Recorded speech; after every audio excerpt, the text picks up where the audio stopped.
Welcome back. So today we'll have another lecture on vector functions, but I think I should start with answering your questions. So first, maybe I can make some announcements. So right, so today is Wednesday. We will have office hours at 2 p.m. So I will be online, well, next to I'll have the Zoom window open, and if you decide to join, you're welcome to come and ask questions.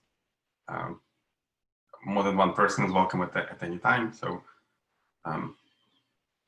if needed, we can also get them recorded. So if you know, I'll discuss. We'll talk about solutions for problems that interest many people. We can record that.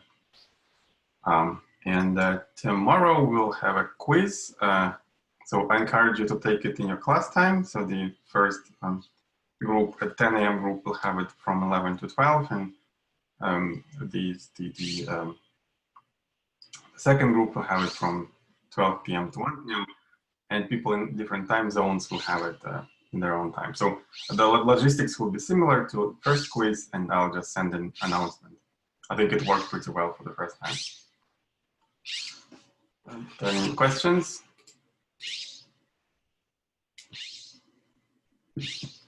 Do we need to know orthogonal projection? You mean like this component and projection? That's those vector things. Yeah, that's part of the of the curriculum. Yeah.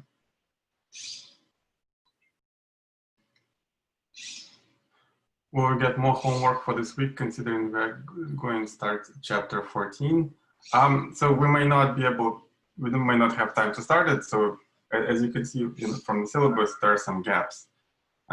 So the well, not gaps, but so next week not so much material is planned. So I think section 14 will be carried over to the next week. Yeah. So this week homework will be about section 13. Tomorrow, the quiz is tomorrow. So the reason why the second week we had quiz on Wednesdays because of the holiday. All other quizzes will be on Thursdays. So quizzes on Thursdays and discussions on Fridays. So there will be no anomalies for the rest of the course.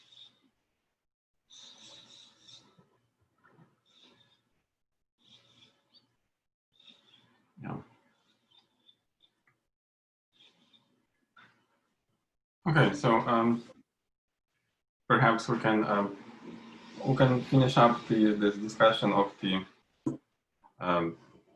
Kepler's laws because it's a nice story. It incorporates a lot of material from different parts of course. So last time we have shown that if you start with the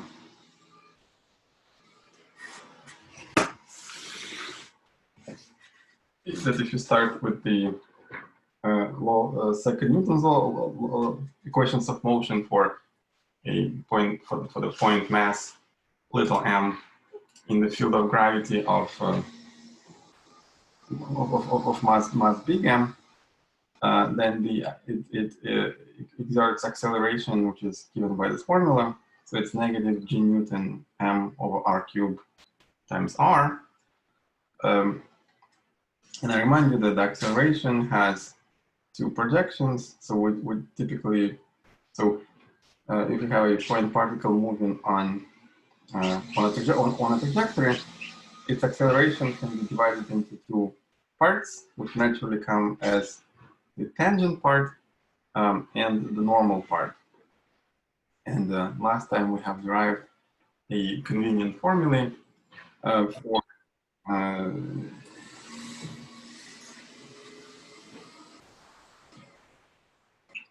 just the garbage heat will disappear. Convenient formula to find the these projections, right? So the tangent acceleration was r prime dot product with r double prime over the speed, and the normal part of the acceleration was given by this formula. So it's the cross product.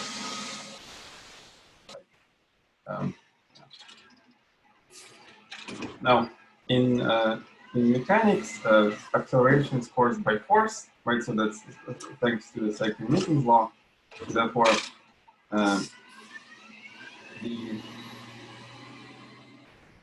here the acceleration vector is always parallel, or as I say, collinear, right, with the vector, with the radius vector r, and because of the attractive nature of the gravitational force, it's pointed in opposite direction. So we have found the last time that the angular momentum, which is the cross product of r with the momentum, is conserved by verifying this explicitly. And using that fact, so in physics, people use the word integrals of motion, integral of motion, right? So, so one integral of motion is energy, which is quadratic in momentum, that it's p squared over 2m, the kinetic term plus potential energy. Angular momentum is another integral of motion here, right? So, in classical mechanics, people talk about generalized coordinates, right, and integrals of motion. So here you can use angle as the coordinate. We'll get to this in a second. And the energy and energy and momentum, angular momentum, are conserved. Angular momentum, yes, total momentum is conserved, and angular momentum is conserved. Okay. So now we finished the derivation by saying that so we integrated the equations of motion, saying that the v cross h, where h was r cross v, right, was the angular momentum per unit mass, was equal to g Newton big mass times u, where u is the unit vector, plus a constant, and this constant actually should be vector constant, right? It's just some constant vector which we'll need to need to determine. Okay, so now let's let's make a little bit of geometry here. We need to let's depict everything in the coordinate systems x, y, and z.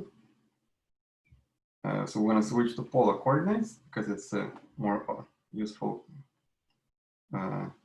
set of coordinates in this case. And yeah, so by the way, so the fact that angular momentum is conserved, and so remember, the angular momentum is a cross product of r. Should I use?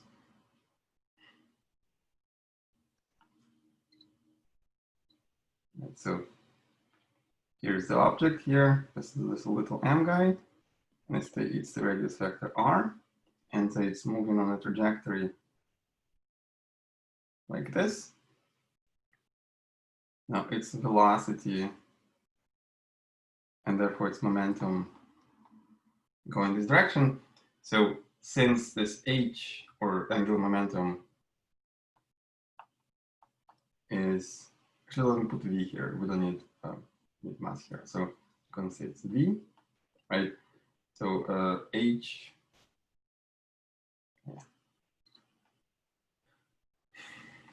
h is equal to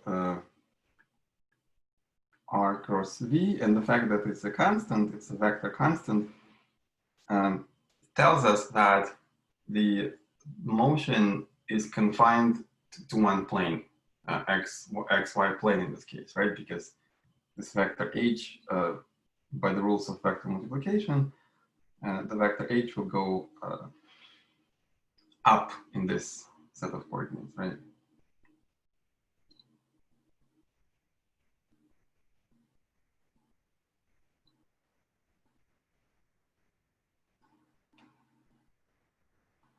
So the fact that it's constant means that it's always directed in the same way, right? And then or that's how the planetary motion works.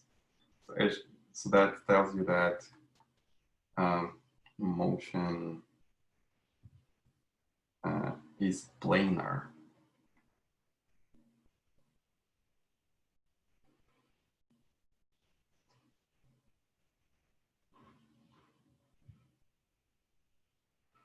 So it's confined to one plane, right? Okay, so now let's introduce the polar angle here. Let's say it's angle theta, right?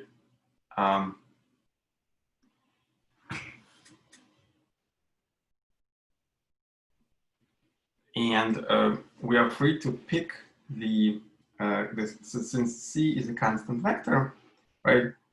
Let's pick it such that it's aligned. So it's up to us how to select the coordinate system.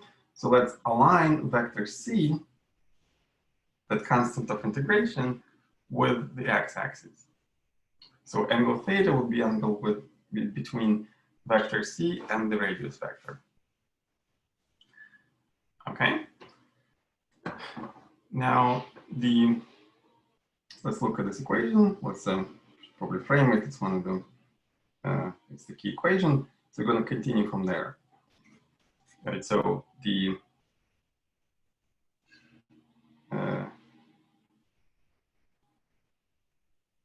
so let's dot it with R. So consider the dot product.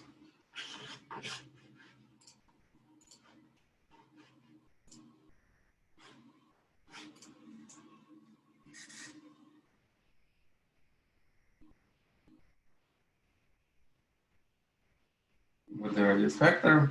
So you do R dot V cross H. It's the triple product, remember, is equal to G Newton M R dot U plus C dot R.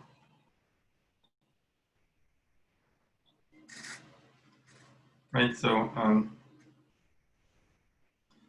remember that U is the unit vector in the direction of R. So where scalar R is just the length of just distance from the center, this big mass M to that mass. So therefore we can rewrite this as what is it? U dot U times R, and U dot U is 1. And now C dot R, what is it equal to? How can we express C dot R?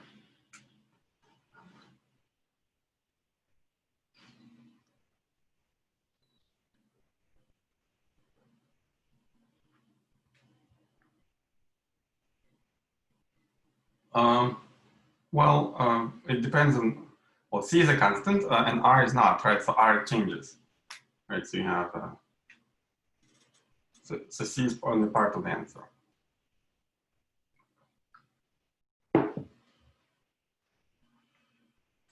Look at the picture. Look at the picture where C is and where R is. So we're doing the dot product between these two vectors. What is it equal to in terms of the geometry of the problem?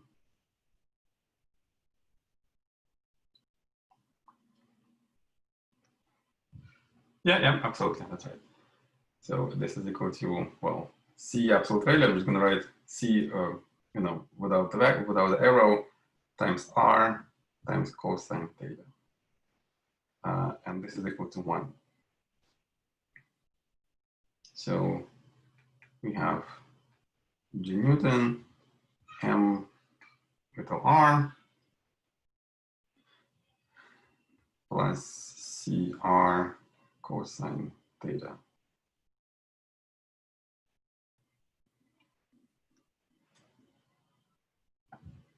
Right, so that's the right hand side, and now we need to simplify the left hand side. So yeah, so the let's write it again. So R dot V cross H is equal to that. Now the left hand side, is that M or mu? It's M. There's no mu here. So we have two masses, little m and small m, little m and big M, and the little m does not enter the problem, right? Because it dropped out. It dropped out of the calculations. Well, I mean, of course, say that mass m is also large, right? So you have two planets with equal masses or comparable masses.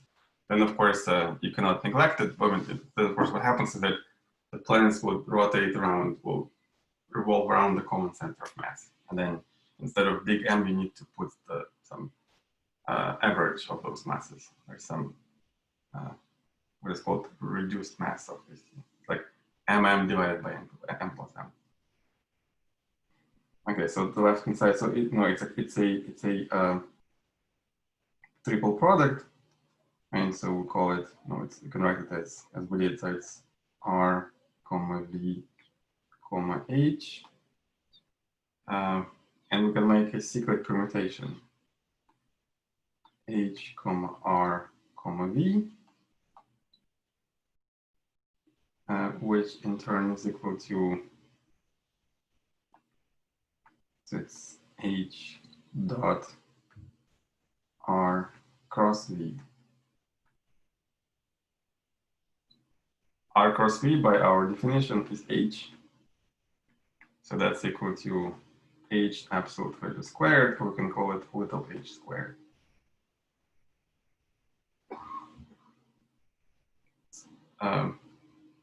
Yeah, sure. So it's all, I mean, physics, I mean, it's mechanics, right? It's classical mechanics. So we teach it in classical mechanics courses in physics departments. Or I assume some of you taken those. I'm not sure in which class in Berkeley is it taught, but well, here we do here. And now, excuse me. And now we can solve this equation for R, which gives us the answer. So it's R, and we should think of it as a function of theta, right? That determines for us the position, well, the polar coordinate parameterization of the trajectory, right? So there's R in the right hand side. We can combine these two terms to get let's do it step by step. I'll go ahead of ourselves. So I have h squared is equal to R times, do I want to take C out? Yeah, let's say to take C out. Yeah, it's C. Sorry. Yeah, so CR I want to take out. And then here I have G Newton M over C.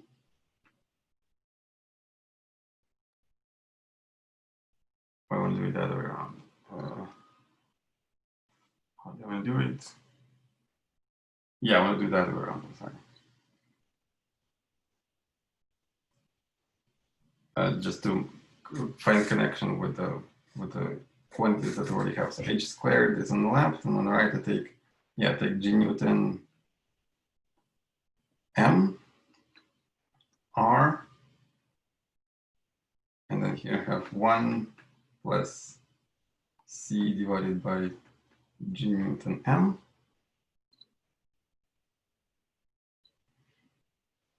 Cosine theta. Okay, and finally we can solve it for R. So we determine, we define this with E, or epsilon if we use it. So that will be the eccentricity of the ellipse. So we'll do an exercise, I guess, later about that. Yes, and then here R is equal to, so R of theta is h squared over G Newton M divided 1 plus epsilon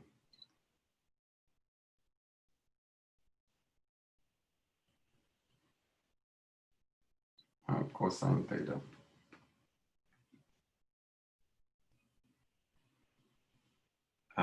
And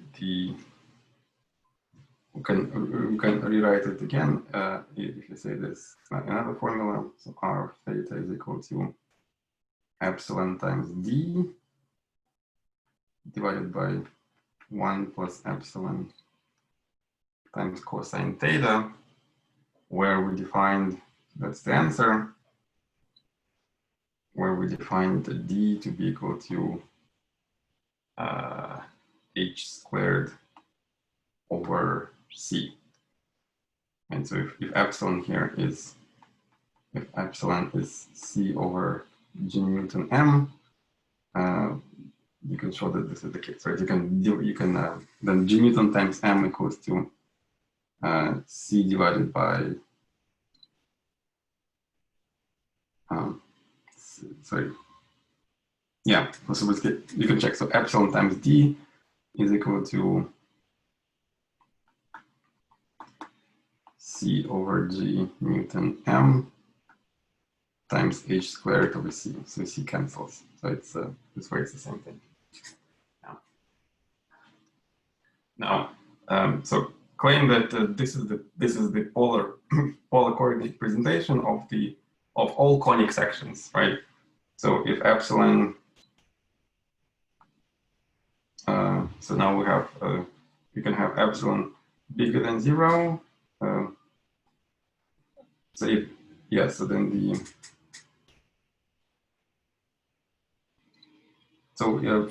for some values of epsilon you have ellipse. For some values of epsilon you have the parabola. But yeah, so we have, okay, let's leave it for the discussion. So I need to ask you some questions. So here's so that equation gives you both ellipse, parabola,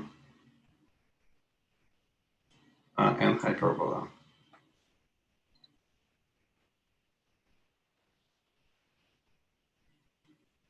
Right. So there will be a separate exercise which you can, if you want, you can do it at home, sort of to show that this equation can be written as x squared over a squared plus or minus y squared over b squared. So if it's either ellipse or hyperbola, then you can have these equations here. So you need to find how d and epsilon depend on b and a. So there's some change of variables here that allows you to go from this formula to that formula. And of course, the way it works is that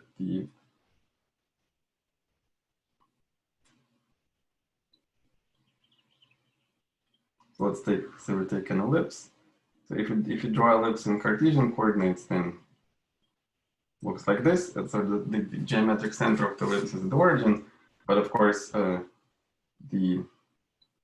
what we have here is something different. The gravitational, well, it needs to be shown, but I'm sure you've heard of it. The gravitational center is located in one of the foci of the ellipse. So you would need to make some change of variables.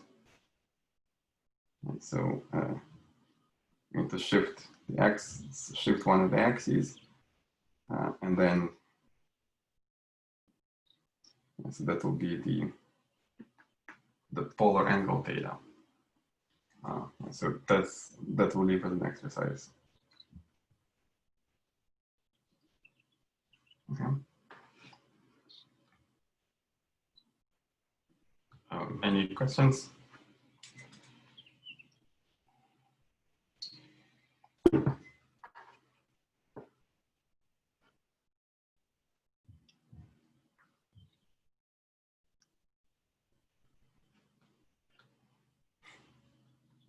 Yeah, so it's a fun topic. So it's nicely kind of, you can derive these fundamental laws of nature. Well, almost in one page, right? So there's barely any work done here, right? In the sense where kind of standing on the shoulders of giants of classics of science of like 18th century, 17th century. So nowadays it's something that you could teach in high school. By the way, did anybody watch the YouTube video that I sent you last time about Lost Feynman's lecture? So after you've heard this derivation, I do encourage you to watch that one. So you see that you don't even need to know all that to determine the that in case of attraction, because in case of when the orbit is an ellipse, you can just deduce by pure thought that this is what happens. So if you have a planet orbiting around the sun or some other star, it must go on the ellipse.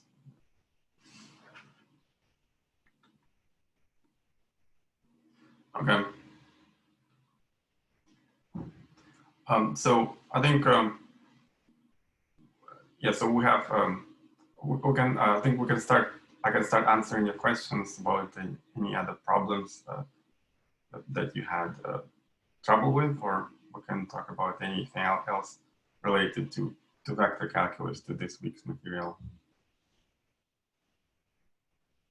I saw on Piazza there were some problems. I didn't have time yesterday to respond, but does anybody want to discuss any problem from section 13?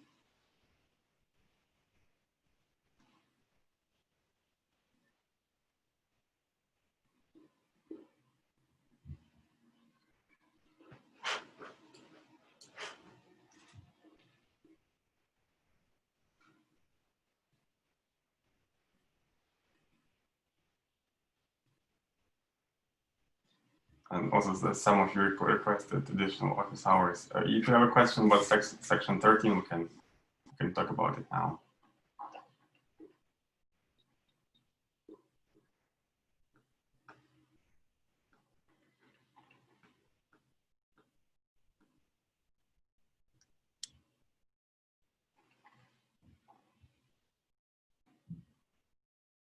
Okay.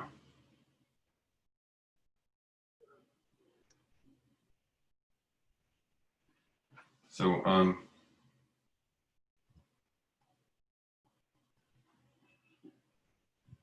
so maybe it will be let's see what we can do. I just I did not. I mean, we can keep going. Obviously, we can go to the partial derivatives, but it may not be the good idea to do it today. But okay, so if there are no questions, we can continue, of course. So, but yeah, perhaps we can talk about this now. Then we can sort of talk about this derivation here, right? So how to get from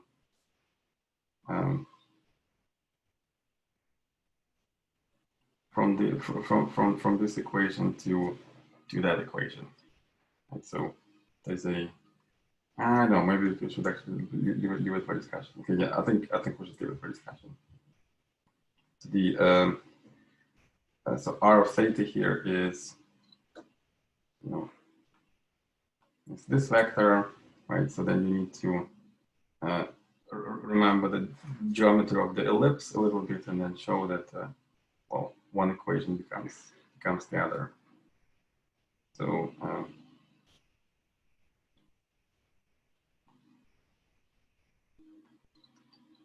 so that would be x, and so that would be y.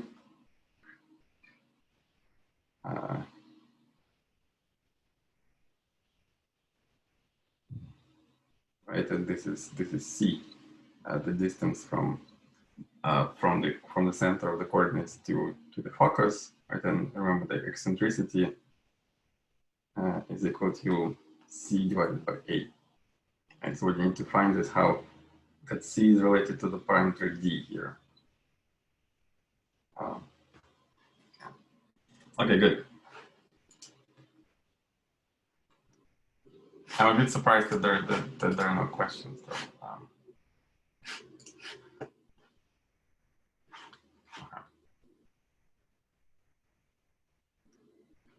Good.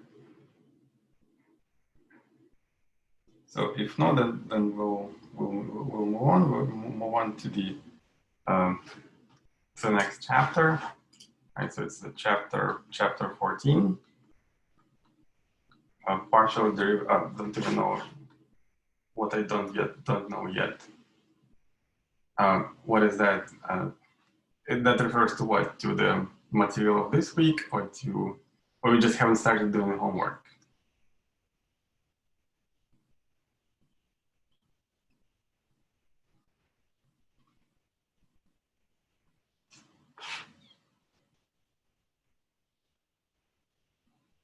Struggling with the pace, so which means we're going too fast, right? Or I mean, so if you're going too fast, no. Let's look at some problems. Okay, maybe I can open Piazza and then see. So goes some problem.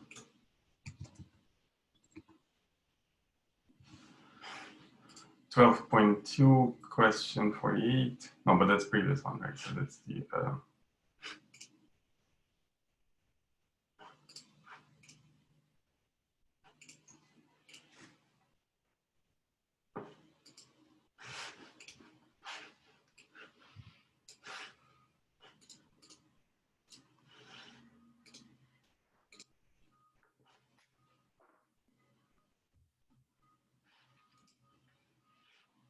There's some problems about the quiz one, but I think Emma asked them here.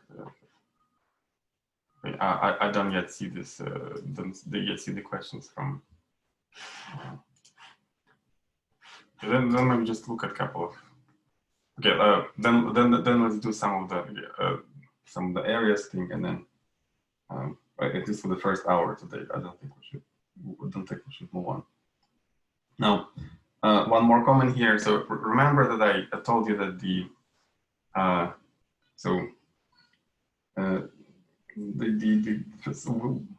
conservation of vector h of the angular momentum results in having the planet to orbit in one plane. But we can say more, right? We can say that the area that it's mirrored by the radius vector at given times, these areas are equal. What I mean by this is the following. So if you do, let's go and do the ellipse. This is so-called second Kepler's law.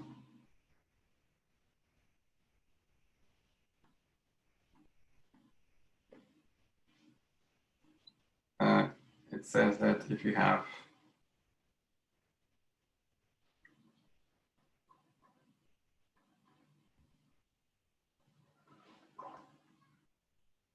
ellipse like that, and then if the planet travels from here to here time t, from here to there time t, from here to there time t, then those areas are equal. And so sometimes this law is also called the area law. Will this and Kepler's law on the future exams quizzes? I mean, this problem that I'm talking about right now in this form will not, because we'll solve it. But the techniques that we are using, they will, right? So the reason why I like this kind of story is because it connects with, it brings together a lot of techniques that we've been using, right? So a lot of vector calculus going on, right? So we did a lot of, we used a lot of properties with multiplication and stuff, and the geometry of this ellipses and so on. So it's like, think of it as like another problem. Yeah. Again, so while I'm talking about this, you can collect your thoughts and ask any questions from this week. But I guess that there is a delay, right? Because the quiz quiz of the previous week comes the next week, and so on.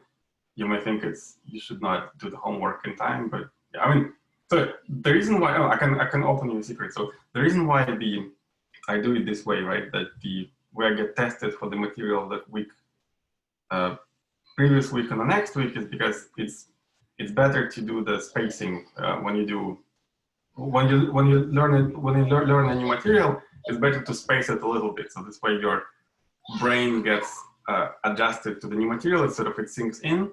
I mean, there's been a scientific study for that, right? So basically, increase efficiency of teaching of learning, you need to space this and then do frequent testing.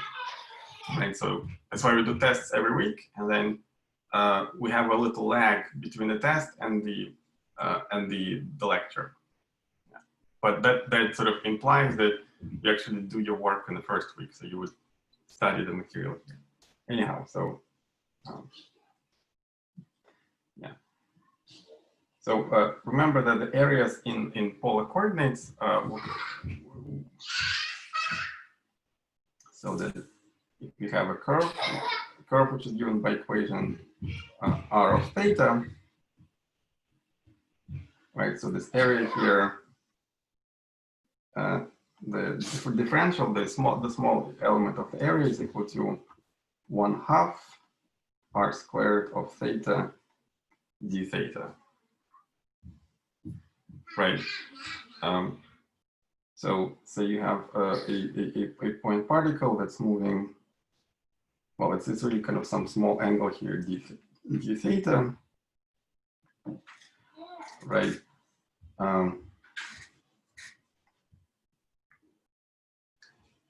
So let's write our quantity h, which was r cross v, right? In terms of this element of the area. So indeed, r here goes like this, and then the velocity, right? So remember so velocity will have two components. There's a normal, there's a sort of tangential. What am I doing? So and now yes, so somebody was asking about projection. So let's talk about that. So there'll be component of velocity which is perpendicular to the radius vector, and there'll be component of the velocity that goes parallel to the radius vector, right? So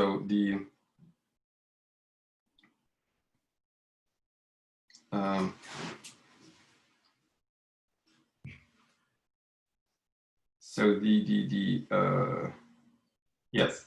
Now, because we're doing this cross product here, so let's write like this. This will be like r cross r parallel plus r perpendicular. You can see, so like this one will be r perpendicular, and this one is r parallel. Now, which of this component will survive the cross product? What is this cross product equal to?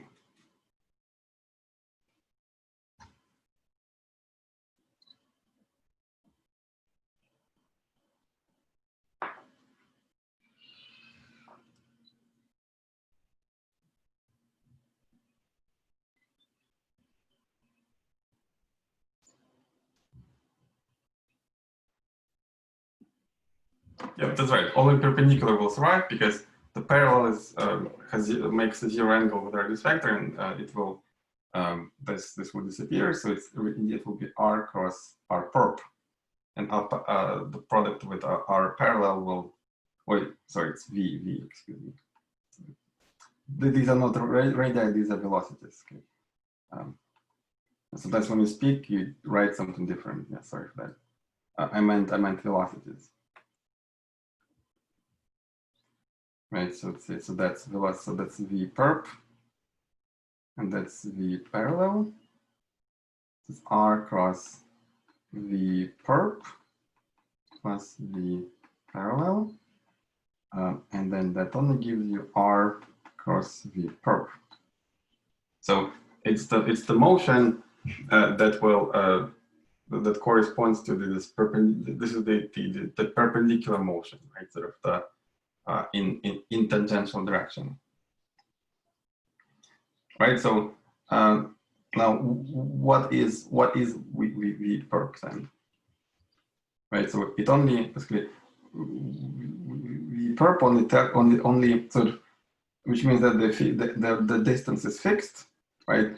And what changes is the angle, right? So the perpendicular component of velocity measures the shift, the motion in the angular direction. So therefore, we can say that V perp is equal to, so it's absolute value, right? It's equal to R, which is it does not change, d theta over dt, right? It's the rate of change of the angle with time multiplied by the distance, right? Because this distance here is equal to R d theta, right? So dr is equal to R d theta, and R is constant, right? Because it's only moving in the perpendicular direction.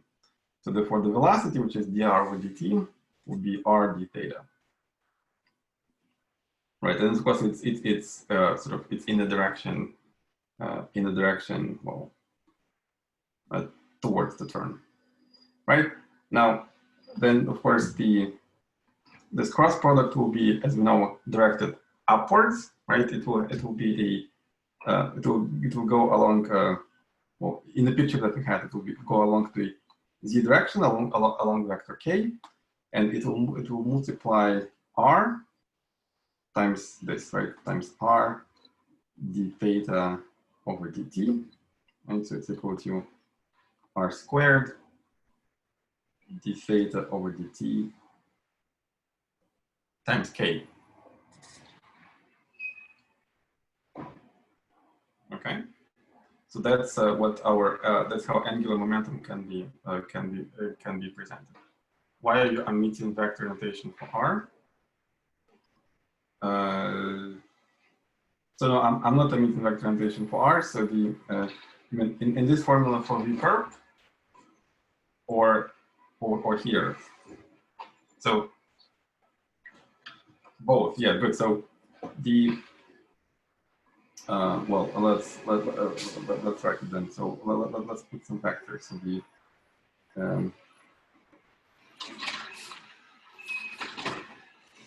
so here's the vector. If you want to write the vector, it would look like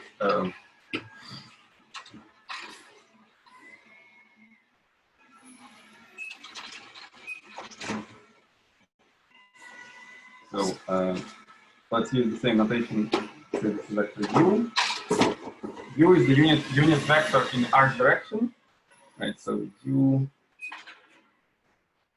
is equal r over r, and then here there's a vector which is perpendicular to it, right? That's where the v perp goes,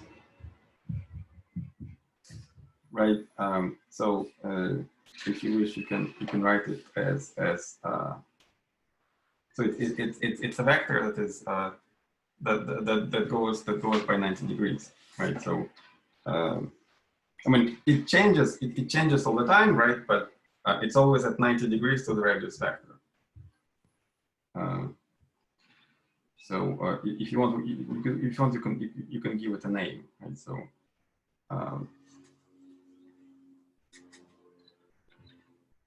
but we don't basically. Is the picture clear? Like, I mean, you can give it a name and say that the perp is directed to by 90 degrees, but so what we have here, we have u goes this way, v perp goes that way, and then h goes that way. So no matter where the direction, so yeah, these two vectors always change direction, right? But the h is always perpendicular to them at all time.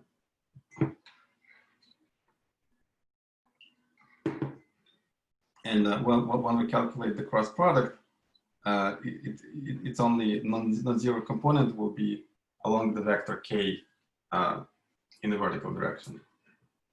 Okay. Does it clarify or not?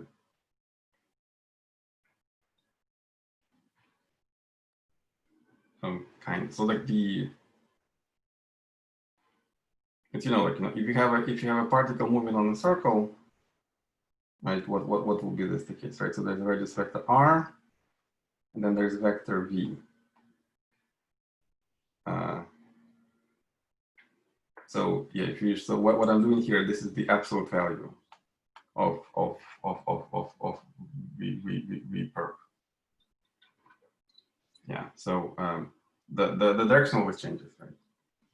It's always orthogonal to the. Yeah. Good. Thank you.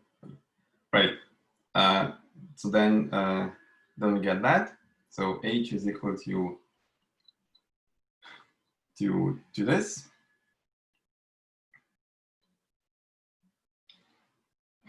And then of course the magnitude of h with this angular momentum per unit mass is equal to r squared times dt d theta over dt. Yeah. Okay. Now since we know from the previous week that the area sort of which is swept by the vector in this coordinate system is equal to by this formula, we can take a derivative of both sides, right? We can say that dA over dt is equal to 1/2 r squared of theta dt over d theta. And then by combining these two formulas together, right, you can show that it's equal to, well, that's equal to h over 2, which is constant.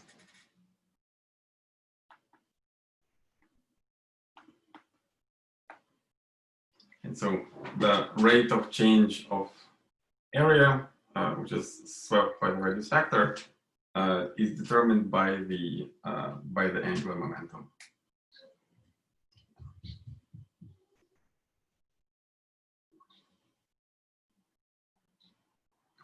So that's why when the planet is farther from the sun, it travels slower, because you have to impose that this wedge has the same area as this wedge when it's close. So it accelerates as you approach the star, and then it decelerates as it goes away. Okay. Good. Yeah, thank you. So the rest of probably should leave with the discussion. Any other questions?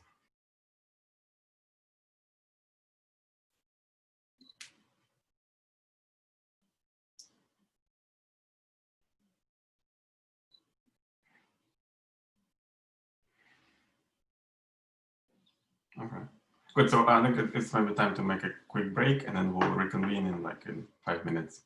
Okay. Sounds good. See you soon.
Okay, welcome back.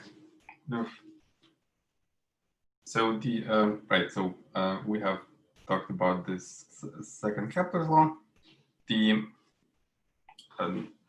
Let's look at another physics application, and namely it's about the torque.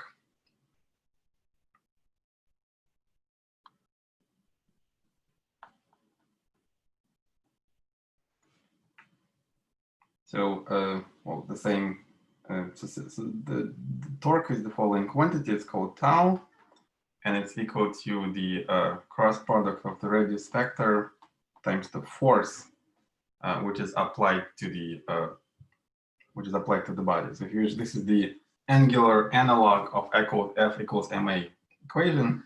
So you would say that F equals ma, and then well, I mean, not quite. I'm sorry. So this part of the torque. Yeah. So we'll get to that in a second. Right. So this is called torque, and so say you have in the previous example with planets, the torque was equal to 0, right? Because the force and the radius vectors were parallel to each other, right? So the radius vector was directed from the planet to the star, and then the force was directed backwards. So the cross product is equal to 0. So in this case, torque was equal to 0. And then the analog of F equals ma equation that I meant was that the torque is now the derivative of the angular momentum over time, right? So I remind you the angular momentum here is r cross p, right? And this is the angular equation of motion. So as opposed to the F equals dp over dt, or F equals ma, right? This is what happens with this is the equation of motion for point particles, and if there is some rotation involved, then we need to use torque. So now let's study what happens when you ride a bike. So I'm sure that all of you have ridden a bike at once in your life. So maybe some of you are cyclists, like myself. So and you may ask yourself, what is the most efficient pedaling technique, right? So how should you apply the force from your feet or from your legs to the pedal cranks? So I'm going to draw a part of the bicycle. So say there's a chain ring. Well, that's my kind of presentation of the chain ring. And then there's a crank.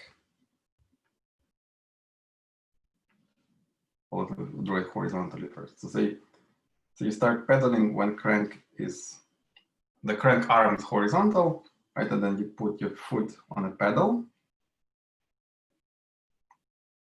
And then there's another pedal symmetrically, which is on the other side. And so the axis of the crank,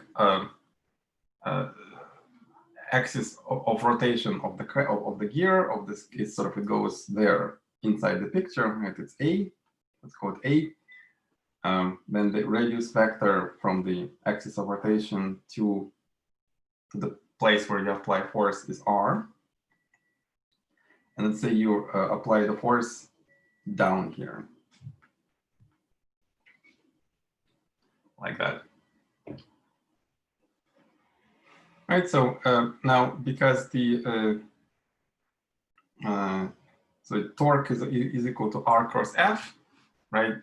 So it's the torque which is produced by the force of your feet is equal to R cross F. However, the effective torque, what matters to the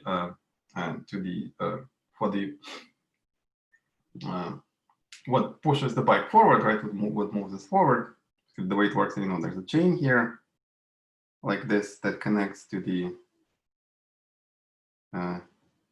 cogs on the back wheel, right? And here there's a back wheel, right? So the effective torque should be tau effective.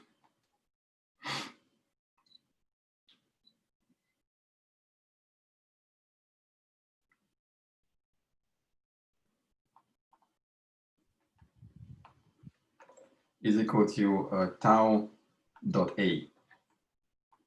So let's say a is a unit vector in this direction, right? So a has absolute value equals to 1, right?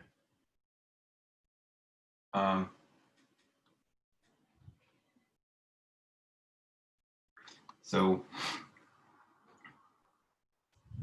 for first question, is tau effective related to a volume of some parallelepiped? So can we express tau effective as a volume?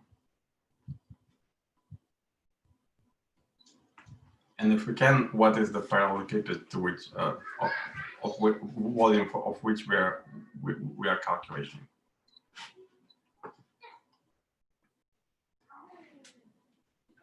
So our idea is to optimize the effective torque, so that this way bike will go faster. So we need to optimize the volume of this parallelepiped, right? So how this fact will help us to find the optimal direction of F.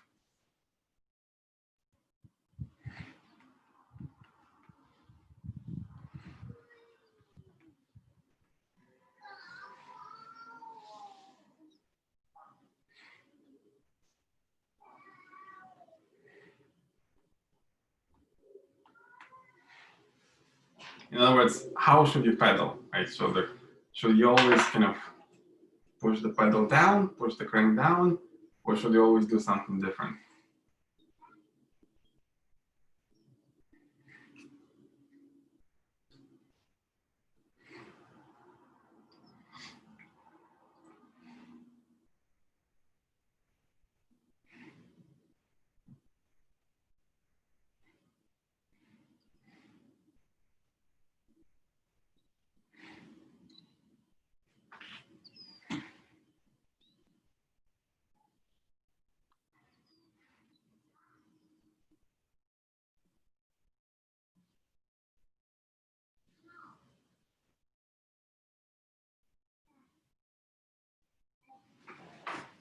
Is the question clear?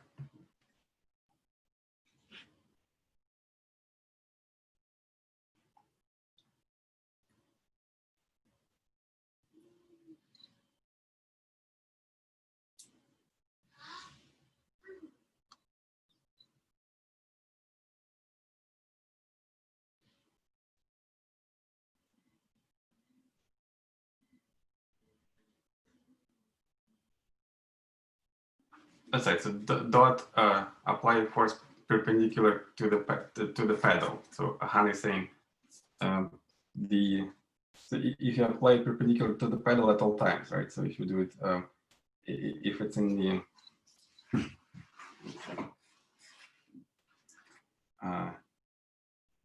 actually, I think I didn't draw the vector A carefully. So like A should be like this. So,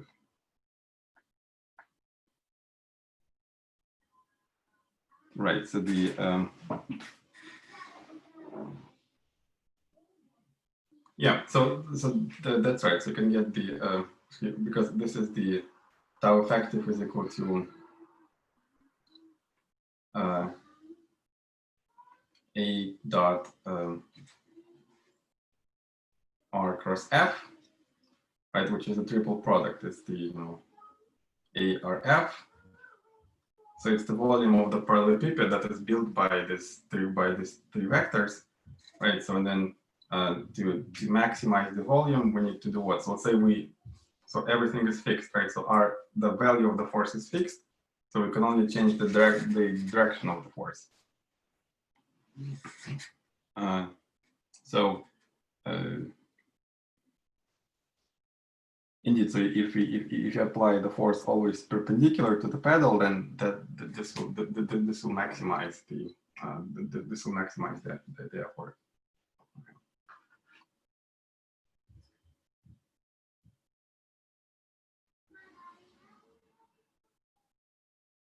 Now the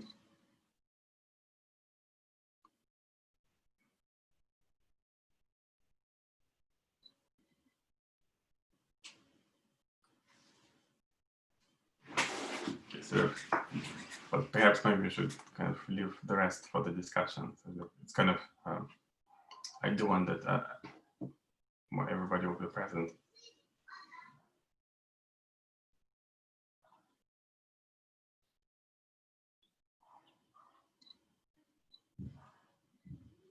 No, this will not be on the quiz tomorrow. So the reason why I'm I'm going into problems, I don't think it's wise to go into the new topic right now. So that's why I'm waiting for your questions. If there are no questions, we can go over some problems from the previous week. Yeah, sure. That's what I'm asking. Yes. Okay, so then we leave torque for the discussion on Friday, to be continued on Friday. And then let's talk about chapter 12.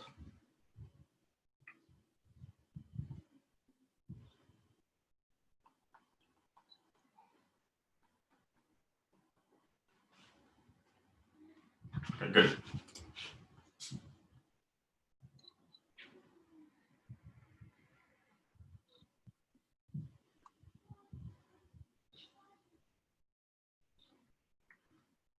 So let's look at a similar problem on a quiz. Say you have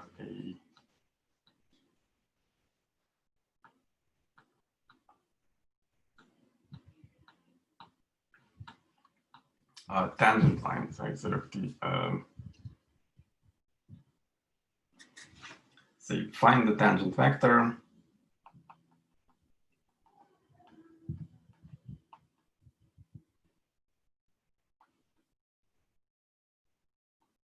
to the following vector to the following curve.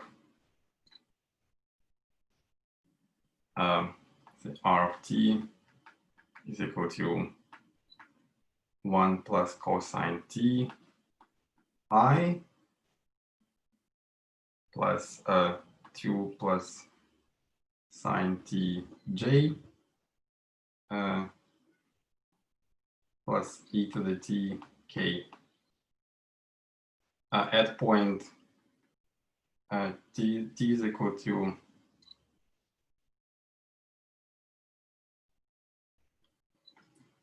pi over 6.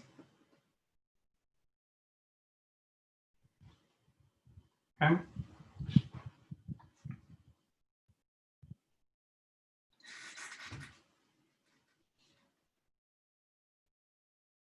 Let's take a couple of minutes and then like a minute and then evaluate it and then compare the answers. So it should be a component. It should be a vector with the 3 components. So let's find these components.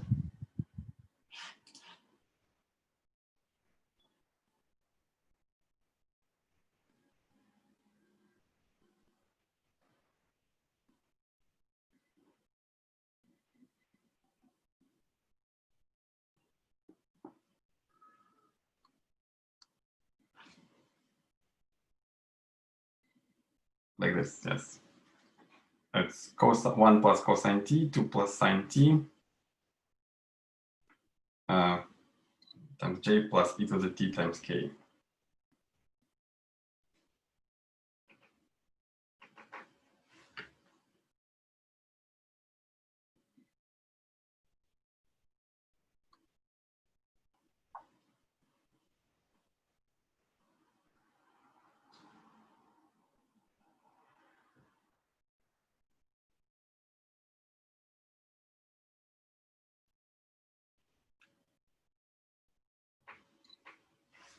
So remember how the tangent vector is defined, right? So what do we need to do with the vector function to find the tangent vector?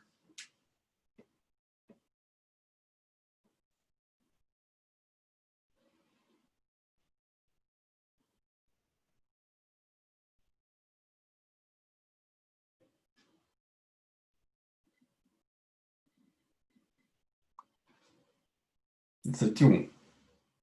There's no z. It's only a function of t.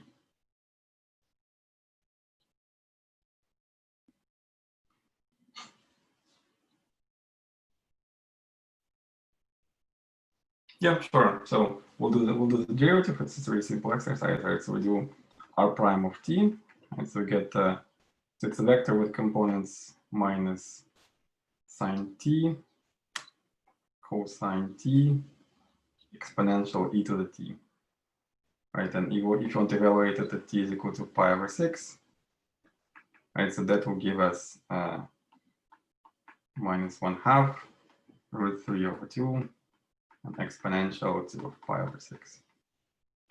Right, so it's a certain vector. Yep, that's right. It's a certain vector in 3-dimensional space. So amok is give the right answer.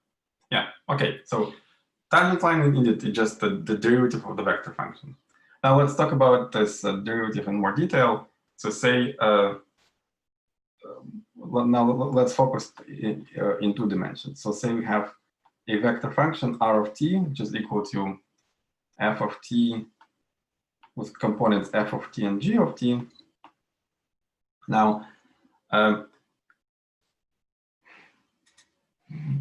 describe what the following thing means. Describe what it means. So first, that r of t is constant vector. Second, r prime of t is constant. Yeah, by constant you mean a constant vector. Number 3, what does it mean for the absolute value of r of t to be constant? Now it's a scalar constant.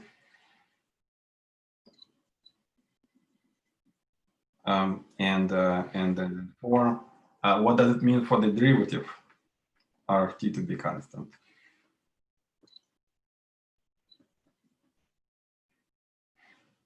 So and give some examples. So you are given a parametric curve like this. So you, think of numbers 1, 2, 3, and 4, and then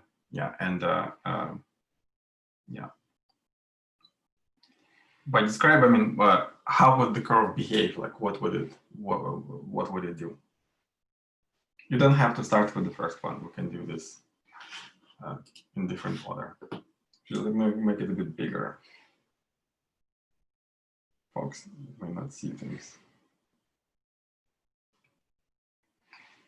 Oh, Shiloh, sorry, yes, that's an I. So like I wrote the curve in terms of I, j, and k in terms of the basis vectors.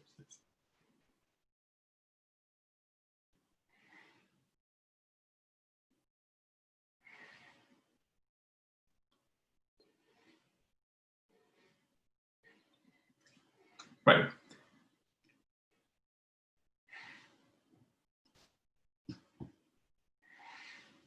So when we say that r of t is a constant, what does that mean? How would you describe that?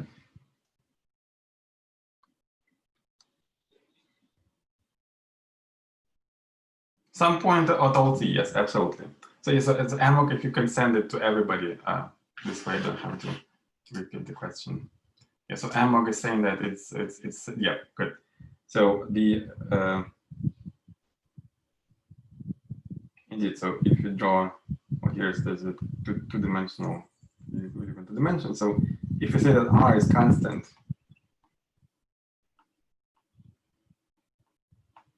then it means that it stays here at that point at all times, right? So here example would be something like r of t is a vector like, you know, say 5, 7. So it stays at that point 5, 7 for all values of t. So it's just a point. The entire curve is just a point. Okay. Now, how about r prime of t is constant? What kind of curve is that? It's a straight line. Yeah, that's right, indeed. So you can basically, because we know how to integrate, so we know that r of t will be integral from r prime of t dt, right? And then, well, best thing you can do is basically some. So if r of t was a constant, say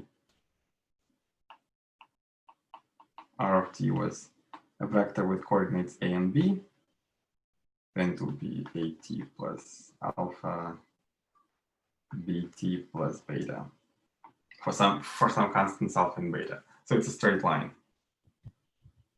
something like this. Okay.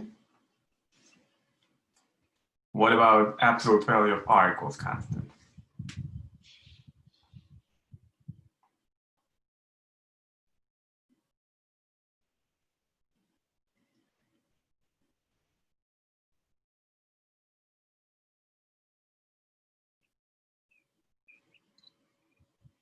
Circle, of course, right? So the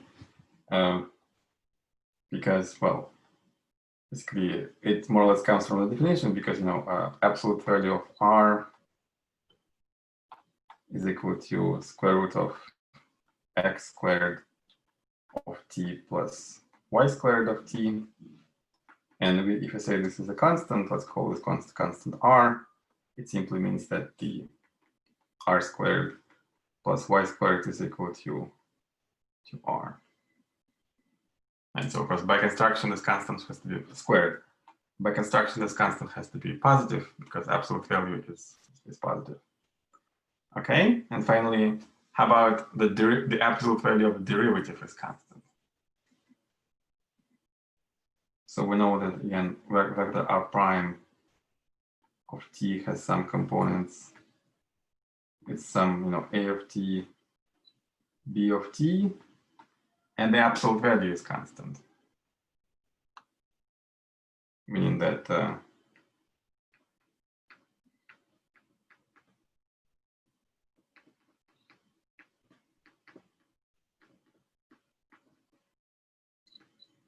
that is a constant.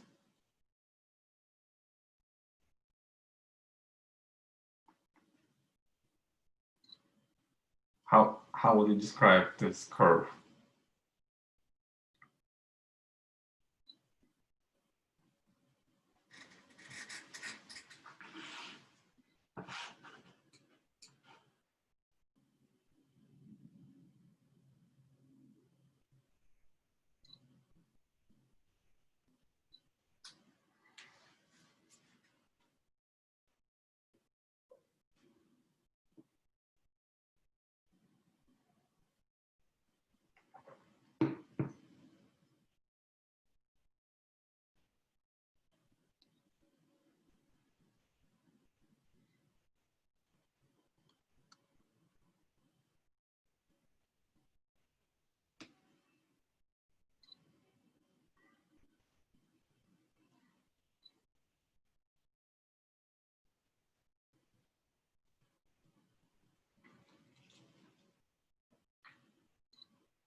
So clearly it's constant for the circle, right? It's also constant for the line. Is there anything else, or not? If not, how can we single them out?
What part? Is the question clear, Shaila, or you don't know how to answer it? So we're trying to describe in general how would the curve look like if the absolute value of its derivative vector is constant. So in 1, 2, and 3, we looked at what happens when the curve is constant, then when the derivative is a constant vector. And now we're asking what if the absolute value of the derivative is the same? It's like you have a point particle, right, that it's moving on a trajectory, right, and the absolute value of the velocity should be the same at all times.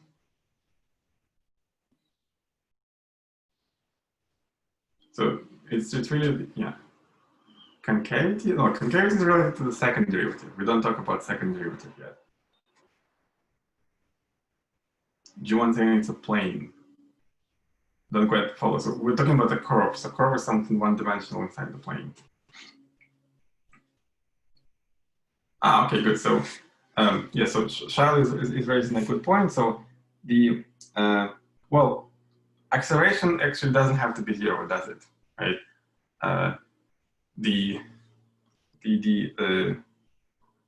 It would be a line.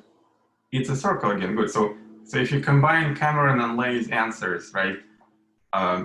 So we just talked about it. So both lines and circle would do, right? Simply because, well, just look at it, right? So this is the line, right? It's AT plus alpha, BT plus beta, and then this is the derivative, prime, right?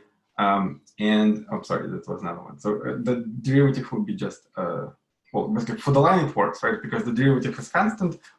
So for the absolute value of the derivative is constant. So for circle, it obviously works. Well, you can just check, right? So well, let's quickly check it for the circle, right? So R of t is equal to cosine t sine t. R prime of t will be minus sine t cosine t. And then, of course, the square, like R prime squared, is equal to 1. Right? So it's sine squared t plus cosine squared t, so that works. So now I'm always talking about parabola. So parabola, remember, we talked, it's as if you have like if you throw in a projectile, right, then obviously the velocity changes, right? The further down it goes, the faster it flies. So what doesn't change in the parabola case is the x component of the velocity, but the velocity would change. Okay, so Charlie's saying acceleration is 0, so that's not quite right. But I think we can use this. We can use the idea from there. So we know that if we know that so we know that this is constant, right? So if the absolute value of the too many vectors.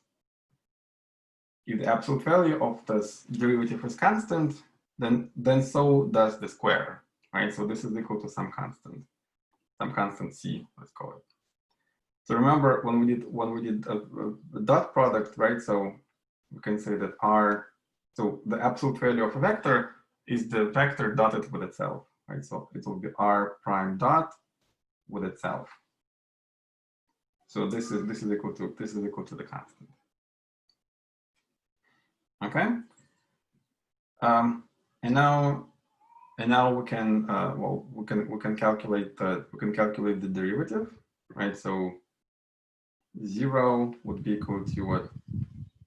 2 R prime times R double prime. That's equal to 0. So from here it follows that the acceleration is not 0, but what we can say is that the velocity is always orthogonal. It's always perpendicular to acceleration. So our prime is orthogonal to acceleration. And as we know, in this case, in the case of the circle, acceleration is not 0. So what kind of curve can it be?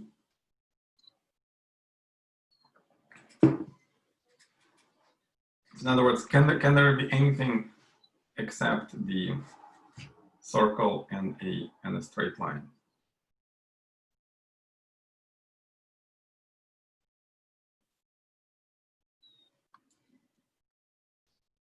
Ellipse, well, with the ellipse, the velocity changes, right? We talked about it. So if you, the second law tells us that where is this picture?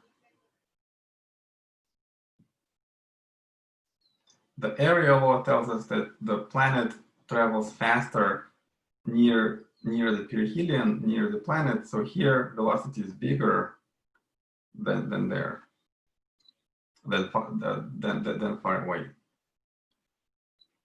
Because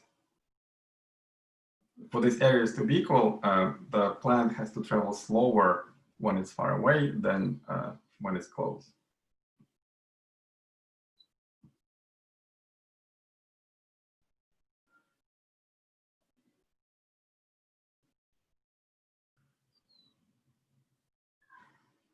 Change in acceleration equals 0. Oh, well, this still may not be the case, right? So because for the circle, acceleration is also well, yeah, okay. That's what I'm saying. Yes, I think this is correct.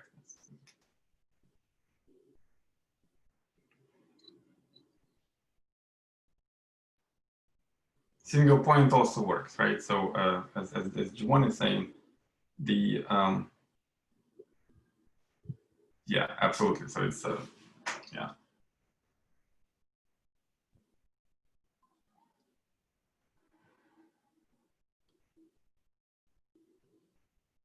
What's about this? Okay. Yeah. Yeah. So in fact, so I will check that all 3 examples above work. If r prime is equal to constant.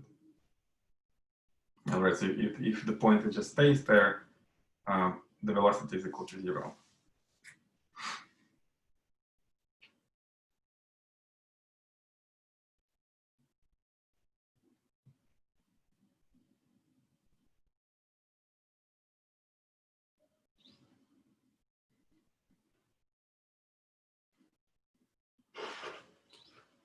So the third one is a circle, and the fourth one is saying that it could be a line or a circle or a point. Yeah, but we still need to make an argument why it cannot be anything else. Right. So in all 3 examples above, the absolute value of the derivative is a constant. But is there anything beyond that? Right. So there's implication in one direction. So yeah, so if 1, 2, and 3 satisfied, 4 is also satisfied. But is it? Can you go backwards?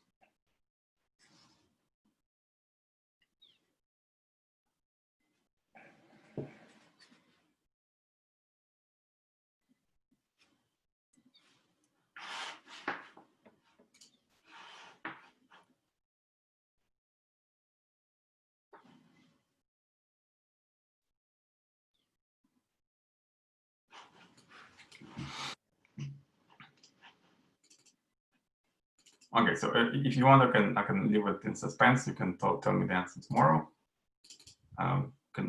Does it have to do with continuity? Well, I mean, we assume that function is continuous because you're calculating derivatives, right? So in a sense, the number 1 is a bit degenerate because it's just 1 point here, but it's just a constant function of time. So yeah, we assume that the curve is continuous and the curve is differentiable.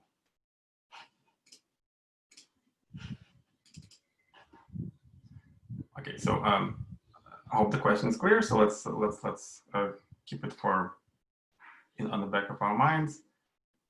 Let's take the next one.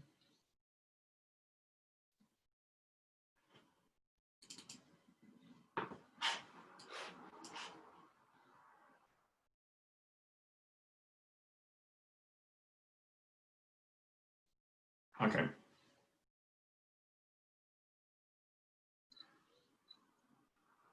So question 4 still remains. So identify all curves for which the derivative of the absolute value of the derivative is constant. Okay.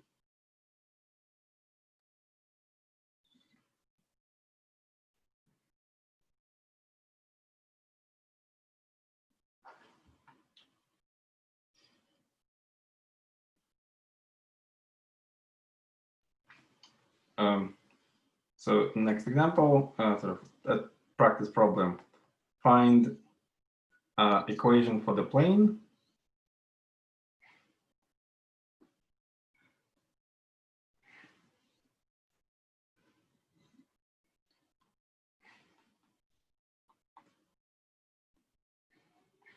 that passes through through points 1, 7, 5, 0, 1, 1, and 5, 2, 1.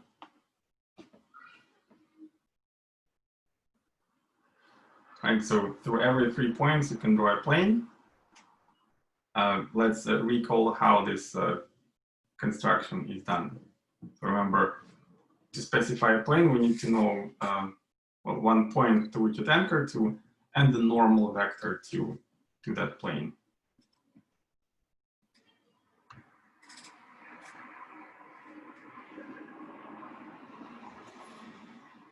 Yes, so for, I will post practice tests for midterm and for the final. Yes. So midterm will be on week 5, and here we have yeah, sure.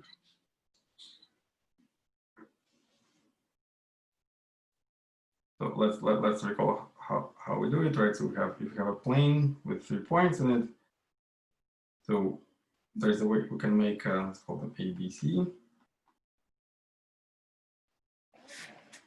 So 2 vectors AB and AC. They belong to the plane, and their cross product is normal to that plane.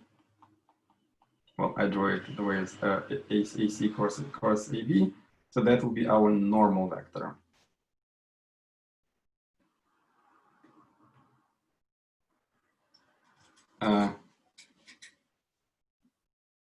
And then in order to describe a point on the plane, we need to pick any point with coordinates x, y, and z on the plane, and then declare that this vector here, let's call it little a, that connects point A and point x, y, and z, right, will be orthogonal to the normal vector.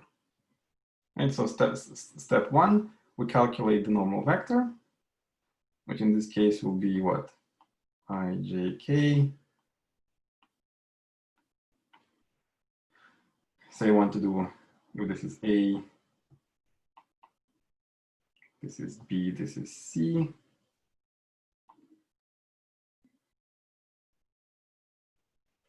So AC will be what?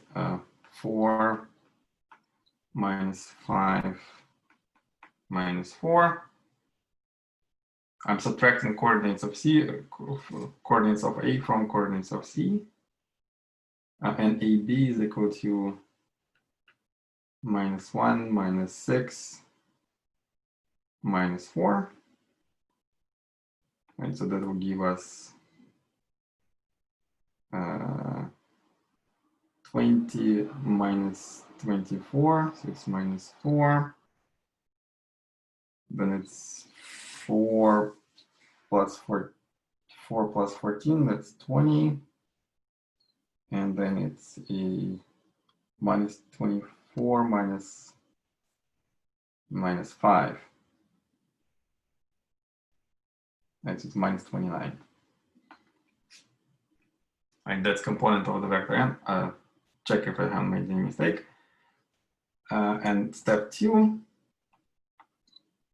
at step 2, we calculate. So this vector A will have components x minus 1, y minus 7, and z minus 5.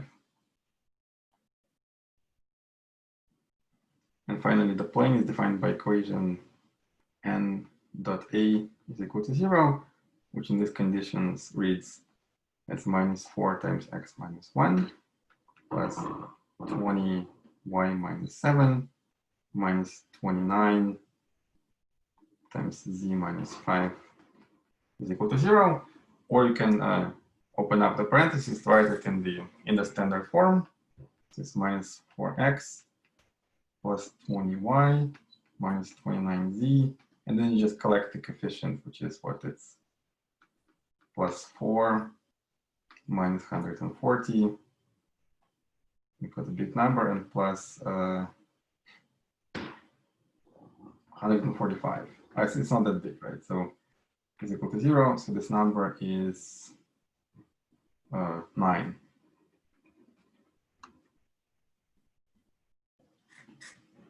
Minus 20.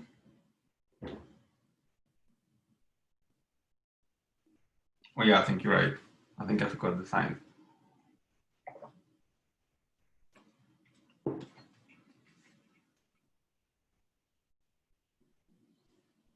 Yeah, you're right. You're right. It's minus 20. Thank you. Minus 20. Okay, then the calculation will change a bit. Yes, it's minus 20.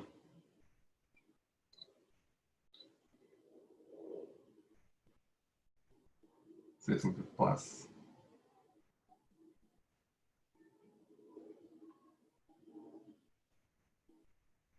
Yeah, and then that here we have, what is it?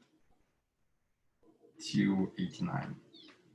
Yeah, that's a big number. It's sort of plane which is shifted high up.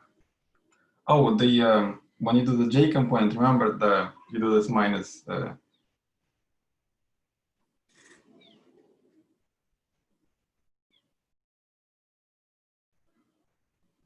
No, I think I was right the first time. Yeah. Sorry, it's like you guys give me confusion. So when we do the j thing, we have a determinant of these two columns, right? And then it's because of the minus sign. You first do the anti-diagonal. You do minus 4 times minus 1, which is 4, and then minus 16. So it's 20. Yeah, I was right the first time.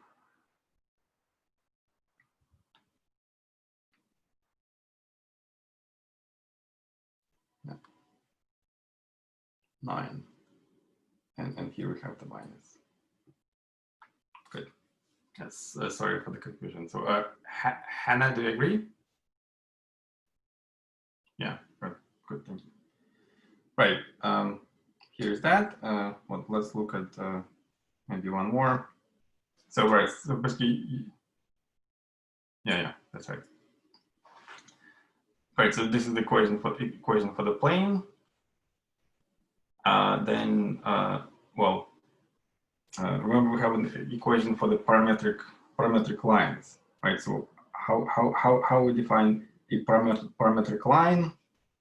Let's say passes through 2 points with coordinates a1, a2, a3, and b1, b2, b3.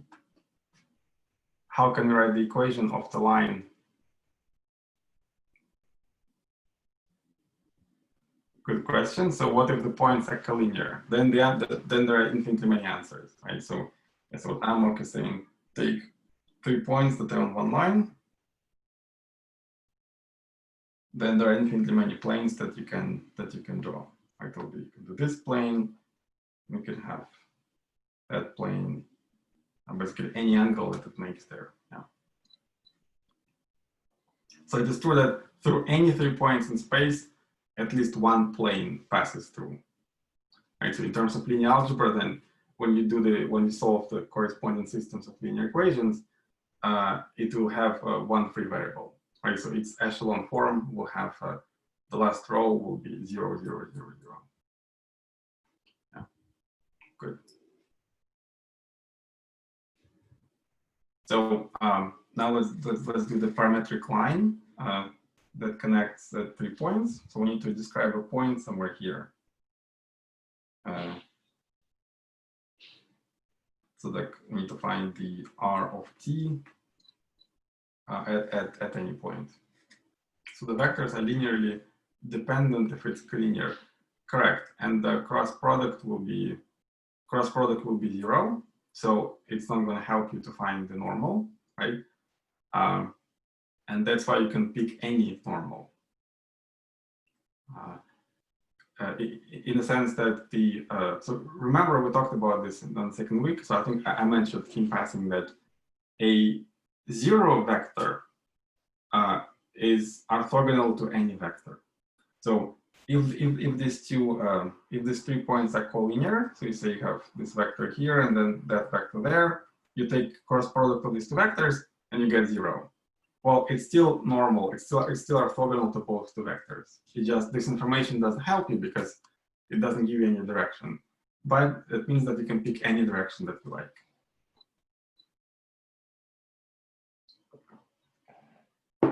Yeah, good questions.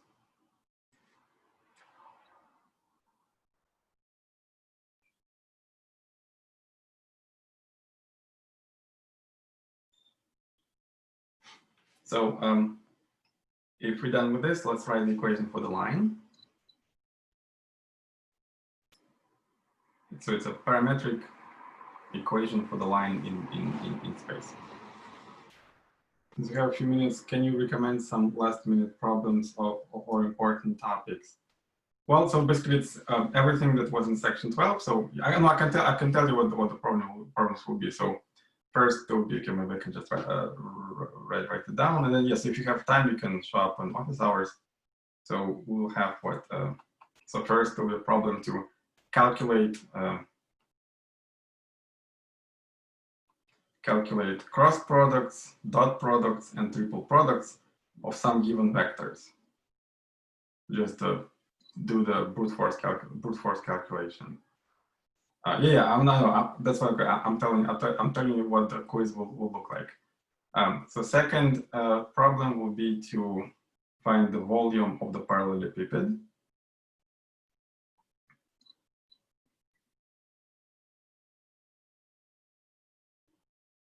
You will using triple product.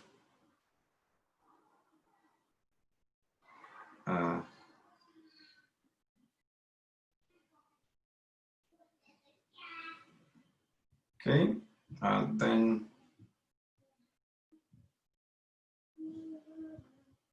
third will be well, a sort of the parametric equation for the line. Parametric equation. So parametric equations for lines.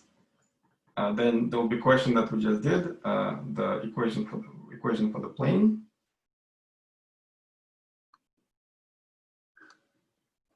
For planes, it's the one that we just looked at. And yeah, and then sort of, and one more problem about, I think so. There'll be on lines. I think there will be 2. There will be like 2 problems for which looks like it's slightly different about parametric equations of lines. So that's the content of the quiz tomorrow.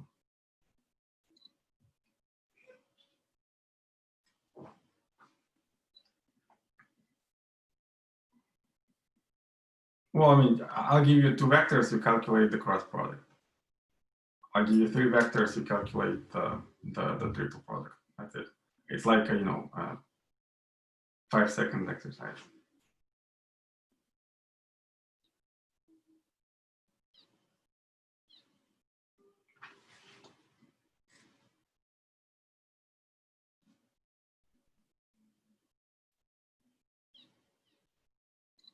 Or calculate the double vector product.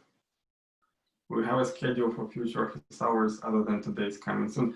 Every week we'll have office hours on Wednesdays, yes, at 2 p.m. So it will be a recurring thing.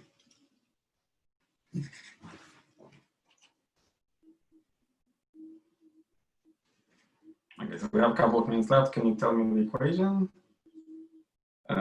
Remember, so how to, what do we need to do? Remember there's a formula with t and 1 minus t. So you can have 1 minus t times the first point, say r1, plus t times r2. So if t varies between 0 and 1, right, we'll get on the, well, this segment, but you can allow to t vary between minus infinity and plus infinity, right? So if t becomes less than 0, you'll go to the left. If t becomes less than 1, you'll go to the right. Yeah, so that will give you the equation.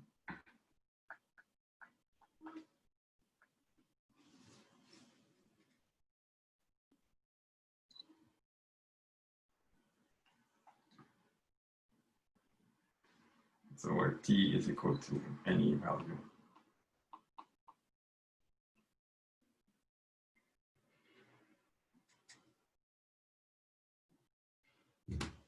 Okay.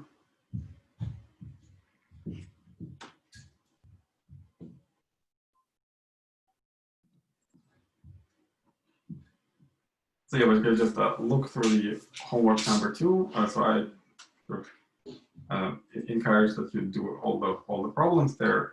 Yeah, and then you'll be fine. So I think for first quiz went very well, and then I expect the same for the second quiz. And then for those of you who are who think you know it well, I'll give some extra problem for an extra credit, and that let me leave it in that will be a surprise.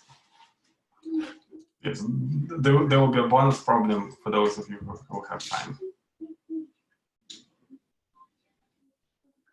Okay, good. Yeah, so thanks for what type of a problem? Oh, so it's a bonus problem. It's a bonus problem for extra credit. Let me not tell you what it's going to be about.